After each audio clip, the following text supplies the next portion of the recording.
Well, and then, Lil Kim dropped her second album, The Notorious K.I.M. Mm-hmm.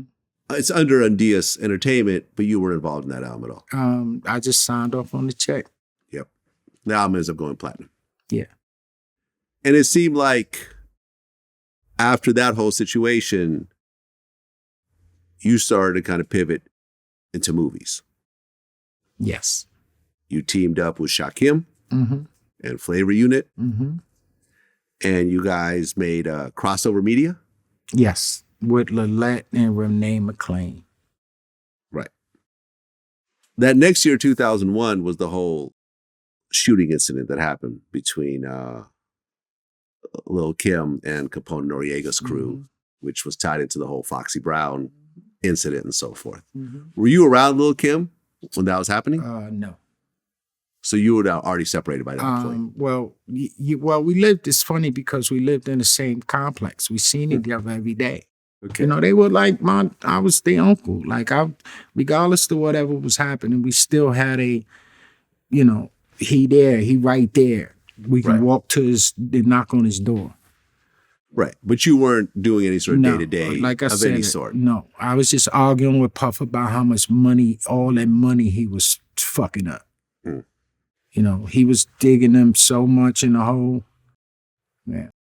Well, I mean, that whole situation ended up being a clusterfuck. Yeah. I interviewed C. Gutta. Yeah. He was one of the shooters Mm-hmm. when that happened. Mm-hmm. And Lil Kim ended up perjuring herself Mm-hmm. because she said that she didn't know C. Gutta, she Mm-hmm. didn't know D-Rock. Mm-hmm. And, the police came in and was like, okay, here's you guys together. Here's, you mentioning him in these songs and the liner notes and everything else like that. And she ended up going to jail for, was it a year? Yeah.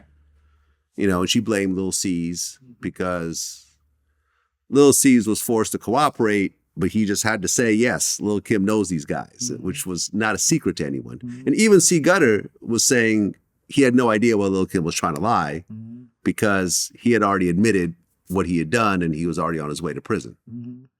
When you saw that situation unfold the way it did, and C. Gutta, D-Rock, you obviously know Kim, people are going to prison and so forth. How'd you feel? I was mad at Puff. Why? Because he was in charge. Hmm. He said that he could do what I did. And he could, make it all flow the right way. And it was, they went to Fed jail. How you let Kim go to Fed jail? She's Kim. Yeah. Like, what's going on here? Like, I'm telling you, it's but they were blinded. They were young, big past, they were, it was a lot of trauma. Everybody was living in a fog, and Puff was saying, I got y'all. And the only person who they became was him, and everybody else,